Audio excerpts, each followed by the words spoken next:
My husband's very quiet. He's not saying anything. And I said, what's wrong? And he goes, I'm so angry. And I said, why are you so angry? And he goes, every single last bit of meat out in our freezer right now is bound together with pork fat. So none of it was clean, and that's all we were eating.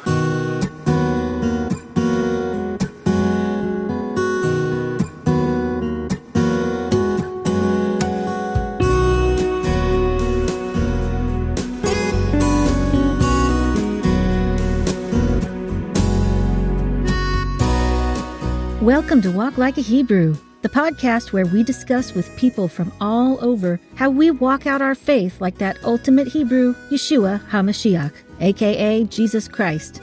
I'm your host, Jody Odell. This is episode 5, an interview with Jessica Furman of Reno, Nevada.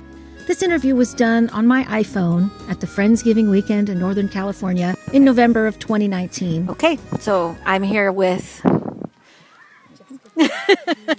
Take 2. Okay, I'm here with Jessica Furman, and we are at this beautiful, amazing Friendsgiving Weekend here in Esparto, California.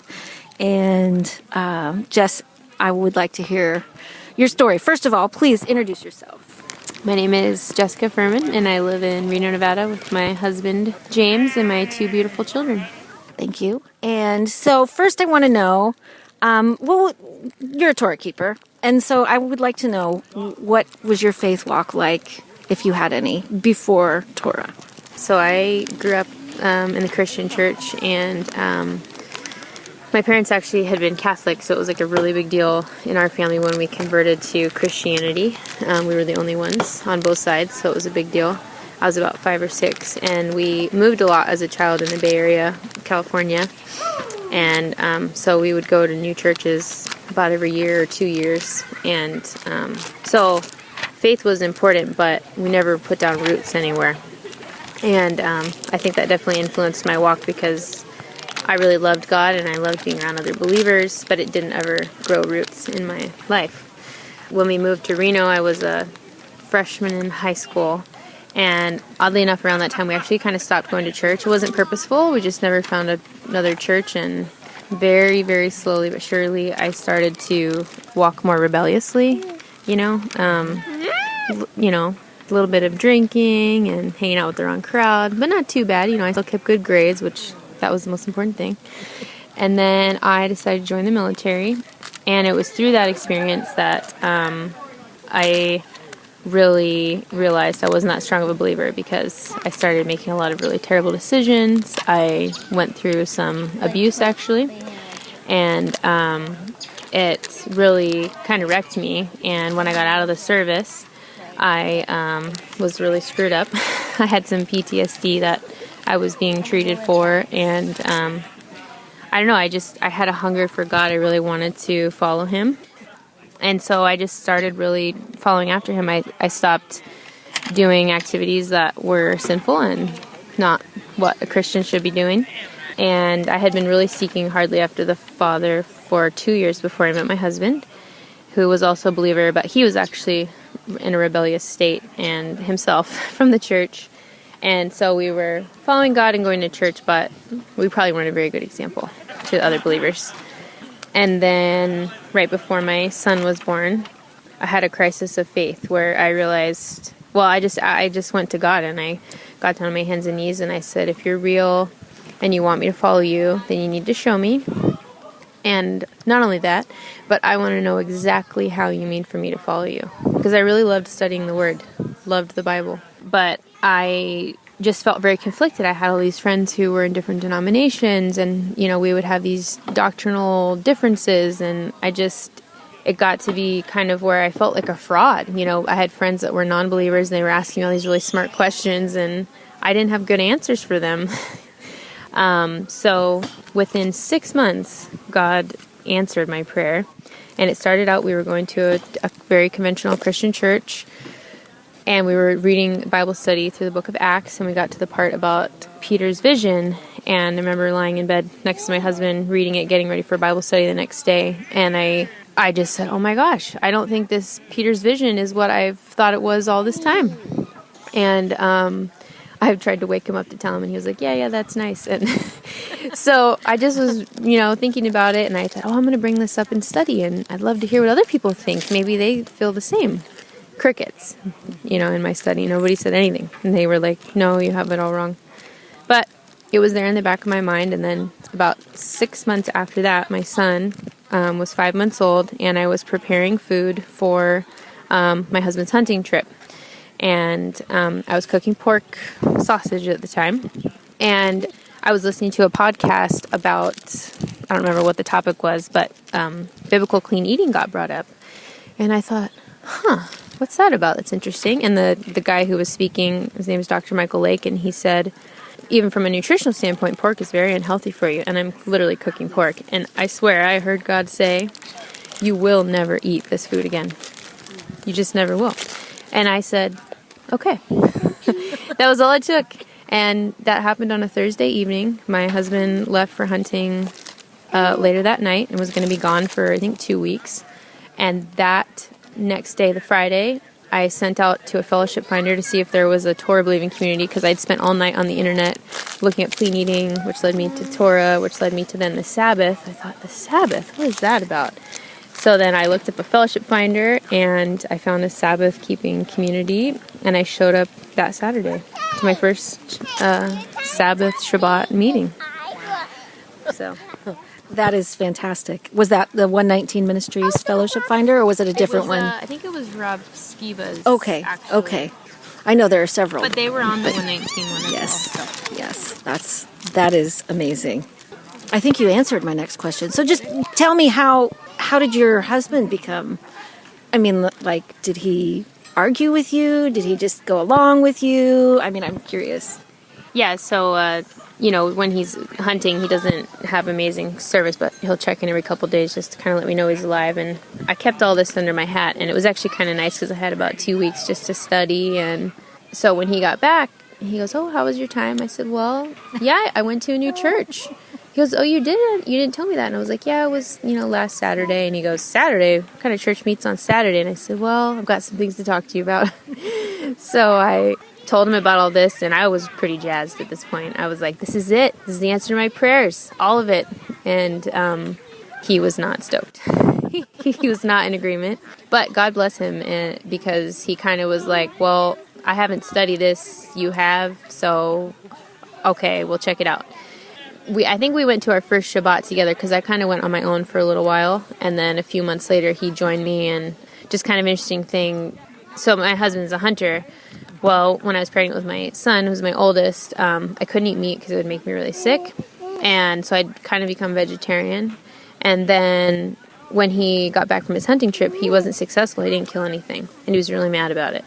And he felt like God was telling him, I'm not going to bless you with more meat unless you eat the meat you already have in your freezer. So we thought, we're going to be good, sustainable people. We're going to eat what we have, and then God's going to bless us with more, even though I wasn't really eating meat. But I would cook it, and we would eat it, and every time it would make us sick, and we couldn't understand why. We're eating this clean Nevada game meat, and it's making us sick. What's that about? Well, our very first Shabbat, my husband was talking to my friend's husband, and he was explaining about eating biblically clean, because I hadn't really shared that with my husband yet. And we get home from Shabbat later that day, and my husband's very quiet. He's not saying anything. And I said, what's wrong? And he goes, I'm so angry. And I said, why are you so angry? And he goes, every single last bit of meat out in our freezer right now is bound together with pork fat. So none of it was clean, and that's all we were eating. So it was making us sick, yeah. So that really opened his eyes in a way. It made him angry, but it also kind of gave credence to what we were learning. And then, God was amazing and merciful, and over the course of 2 years, he's brought us through 2 sets of the feasts, which have been amazing, and our marriage has grown stronger, and our kids are super healthy and blessed, and it's not easy, but, that's kind of where we're at now. Wow. You are very blessed, because I know there are many, many women in this walk who walk alone because their husbands aren't convinced for one reason or another. So now I would like to know, how has being Torah observant changed your life, like some concrete things that happened? like be it with your job, with your family, with your daily routine, things like that? Well, one thing, I had a lot of health problems through the pregnancy and birth of my son and afterwards. And the moment I started eating clean, biblically clean, from Leviticus 11, all of my health problems, went out the window. Wow. And then after that, I became vegan, which someday I should do a podcast with you about why I think that biblically. But any residual little things that went away. But yeah, probably the downsides, and I think this is more of a grievance for my husband than for me. My family is kind of a mixed bag. Some are believers, some aren't. But they don't really care what we do. They give us a little bit of a hard time and joke with us that we've turned Jewish, but that's about it. But my husband's family are all Christian, and they have treated us with an amazing amount of hostility, some of them. Others have been more open-minded and willing to talk, and the others still, I think, just now recently, the fathers may be starting to soften their hearts to at least just hear what we're doing. But I think the most astounding thing is most of them have a lot of hostility and what would feel like judgment, but they haven't ever even really asked us what we're doing and why. And we're not really able to tell them why, and I think that makes me sad, but I definitely put that in the Father's hands. And then, I don't know, there's not really a lot of drawbacks for me. My life became simpler. It became more peaceful through keeping the feasts, through no longer partaking in Christmas and Easter. I will say, though, from a spiritual warfare standpoint, for the first year that my husband and I tried to keep Sabbath together, we fought every single Friday and or Saturday. Yes, I've heard that. Yeah. I've heard that, and I experienced it. Certain people that I know have also experienced it. Yes. It's amazing. It is. It was, for my husband, he was just saying, this is supposed to be a blessing. Why does this not feel like a blessing? And it's not been until more recently and that it actually has felt like a blessing. In my understanding, it seems that the Father is kind of testing us out, like, how serious are you? Like, how badly do you want this? And then also the other side is that the enemy in our flesh hates that we are being obedient, hates that we're trying to walk with him out of love, So Absolutely. Well, before we conclude, I also would like to ask you just 2 or 3 off the top of your head of your favorite resources that are kind of like your go-to, because I know that the whatever we call ourselves, Messianic Torah keeping movement worldwide, there are a lot of teachers, and there are so many that we don't even know about, and others that everybody knows, and I just thought it'd be great to share. First of all, I love that you asked that question.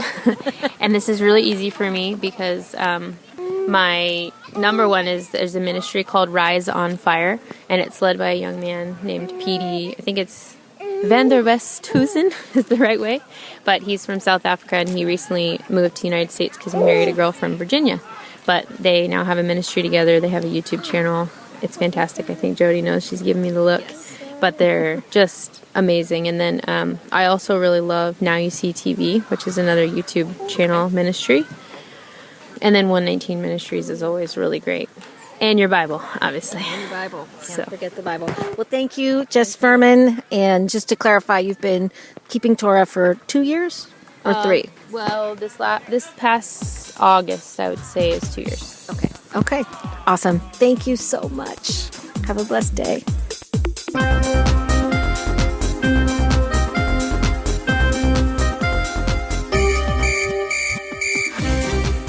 Thank you for listening to Walk Like a Hebrew. This podcast is completely listener-supported, so if you like what you hear and want to hear more, please consider making a one-time or recurring donation by going to sheholdsforth.com and clicking on the donation button. That's SHEHOLDSFORTH.com. Huge thanks to Jack Lane of Northern California for the wonderful music. You can get Jack's CD, Lord, I Lift Your Name, at jackmlane.com. Thank you for listening. May Yehovah bless you. We'll catch you next time.